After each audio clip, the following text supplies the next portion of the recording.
fecal oral. El estado del portador es variable, desde unos meses hasta 2 años. Los quistes pueden excretarse de forma intermitente.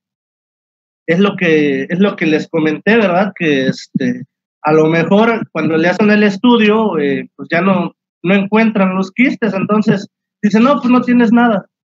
Pero pues hay que tenerlo en cuenta para repetir pues los estudios para tratar de diagnosticar esta enfermedad por los periodos prolongados en forma continua. La amibiasis se adquiere al ingerir quistes de entamueba histolítica, los cuales resisten la acidez gástrica y se disuelven en medio alcalino en el intestino delgado, liberando 8 trofozoitos por quiste que evitarán el colon unidos al moco intestinal. ¿Sí? Estos al llegar allí perforan la mucosa, la submucosa y la serosa. ¿Sí? En casos más graves, o que ahorita vamos a mencionar, como lo es la amibiasis extraintestinal, pues pasan a la circulación portal, se van al hígado. Bueno, ahorita vamos a hablar de eso. En cuanto al ciclo biológico, es parecido al anterior, ¿no? Se ingieren los quistes por medio de alimentos, agua, contaminados, pasan por el tubo digestivo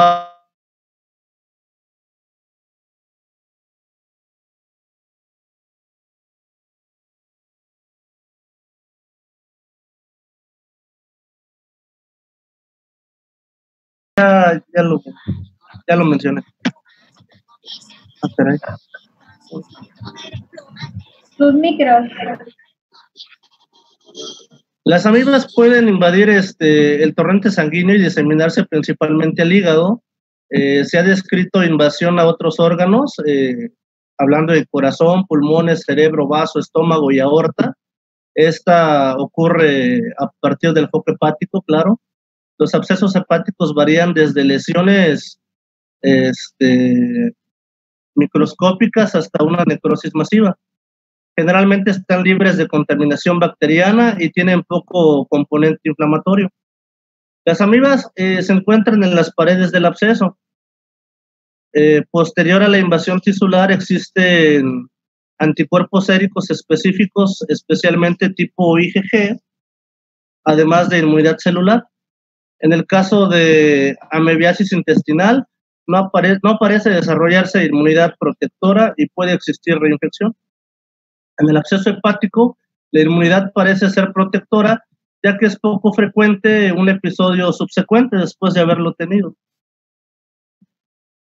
En cuanto al cuadro clínico en la enfermedad intestinal, la disentería es la forma más común de amibiasis invasiva, ¿no? Entonces las heces fecales las vamos a encontrar con moco y sangre, que es muy sugestivo de esta enfermedad. El 70% de los pacientes tienen un inicio gradual de los síntomas a lo largo de 3 a 4 semanas. El cuadro más frecuente en niños es diarrea aguda con moco y sangre. Algunos casos se asocia a dolor abdominal, pujo y tenesmo. En algunos pacientes el dolor es tan intenso que hace sospechar al clínico de un abdomen agudo, ¿no? Cuando no lo es. La mitad de los pacientes tienen fiebre. Cuando la tienen, algunos dicen que es de 38 hasta 40 grados. Solo el 10% padece de distensión abdominal y deshidratación. Los pacientes con factores de riesgo sufren de desnutrición grave, pueden presentar complicaciones como neumonía, sepsis, invaginación, perforación o estenosis colónica, más cuando hay una ameboma. Ahorita lo vamos a ver. Enrique, no sé si quieras o hablar más fuerte o pegarte a tu micro, porque de pronto ya estás hablando así y ya no escuchamos nada. Ok. En el 2% de los pacientes puede encontrarse un cuadro de apendicitis, ¿sí? En la amibiasis. Esto entra en el cuadro clínico, más frecuente en menores de 20 años.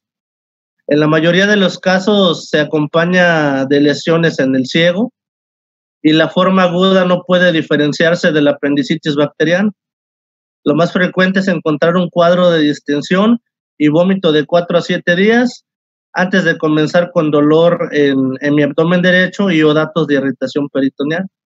Su mortalidad es de 10 a 30% en casos de diagnóstico tardío. El ameboma corresponde a menos del 1% de los casos y puede encontrarse como una tumoración abdominal acompañada de diarrea con moco y sangre o bien con datos de suboclusión abdominal. En cuanto a enfermedad extraintestinal, la amibiasis hepática ocurre en el 1 a 7% de los casos pediátricos con amibiasis invasiva. La triada característica es fiebre, hepatomegalia y dolor en hipocondrio derecho.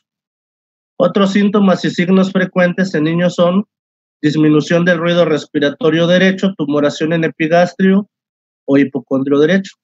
Hay ictericia, distensión abdominal, irritabilidad y polipnea.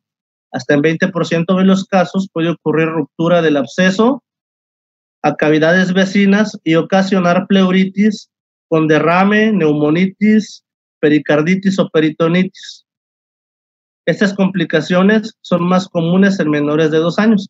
Acordémonos que las lesiones en el colon producidas por la amibiasis son úlceras que se van excavando y pueden producir esta perforación, ¿sí? Estas complicaciones son más comunes en menores de 2 años. La mortalidad del absceso hepático no complicado es menor al 2%. Seguimos, amibiasis extraabdominal, ocurre por diseminación hematógena a partir del hígado, siendo el sitio más frecuente la torácica, en el 10% de los casos, que incluye empiema, fístulas broncohepáticas o pericarditis. Se han reportado abscesos cerebrales amebianos en 0.6 a 5%. Esto desafortunadamente ya en la autopsia. Debe sospecharse en pacientes con amibiasis hepática que desarrollan síntomas neurológicos. En estos pacientes la mortalidad es del 96%. ¿Sí? Otras presentaciones de amibiasis extraintestinal, la amibiasis cutánea. El cuadro clínico, ubicación más frecuente es la anal, perianal, nalgas, genital, región costal, cara o extremidades inferiores. Una o varias úlceras, al principio redondeadas, después irregulares, bordes eritematosos, con base granulosa, muy característico, hay tejido granular, de granulación, y hemorrágica. Puede haber necrosis y en ocasiones es vegetante. Huelen feo y son muy dolorosas también. Al desaparecer las lesiones, pues queda cicatriz. En cuanto a los métodos diagnósticos de la amibiasis intestinal, el examen de las heces se hace la búsqueda de la amiba en fresco, citología de moco fecal, examen de las muestras tomadas por raspado de las úlceras durante la colonoscopia. Ya es la 1, quedamos que íbamos a terminar a la 1. Ajá. ¿Qué te parece si nos quedamos ahí para en la próxima clase empezar con métodos diagnósticos de amibiasis intestinal? Está bien. ¿Cuántas diapositivas te faltan, doctor? 1, 2, colonoscopía. En la biometría hemática podemos encontrar anemia, neutrofilia. Se puede hacer un colon por enema en caso de sospecha de ameboma. Vamos a encontrar ahí disminución de la luz intestinal. No va a pintar bien el colorante. Estudios serológicos, determinación de cepas por simodemos o amplificación de secuencias de nucleótidos, ¿no? En la parte izquierda de la diapositiva podemos ver aquí las lesiones típicas en una colonoscopía en colon, ¿verdad? Vamos a ver aquí las úlceras, y vamos a ver el ameboma que ocasiona una disminución del lumen intestinal. El tratamiento, recordemos que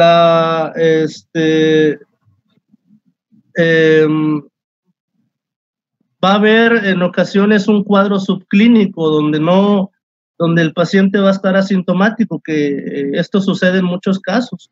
Entonces aquí el tratamiento va a ir enfocado, porque está la entamoeba histolítica y la entamoeba dispar, que es no patógena, pero que también su presencia no descarta la presencia de su compañera, que sí es patógena, que es la histolítica. Entonces, algunas literaturas mencionan, yo no estoy de acuerdo por lo mismo de que se dice que no se está completamente seguro de que no esté la histolítica que ocasiona la enfermedad, que cuando el paciente esté asintomático hay que dar un tratamiento con medicamentos que funcionen solo en la luz intestinal, como diodohidroxiquinoleína, por ejemplo, ¿no?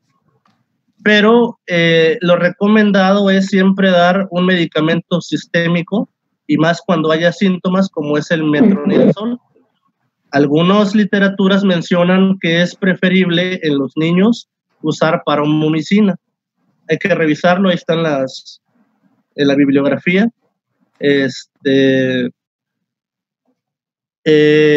vez del metronidazol que esté contraindicado, hay que dar tinidazol, ¿sí? Y en ocasiones también se pueden dar tratamientos combinados. Y esto prácticamente sería todo de amibiasis. Ok, Enrique.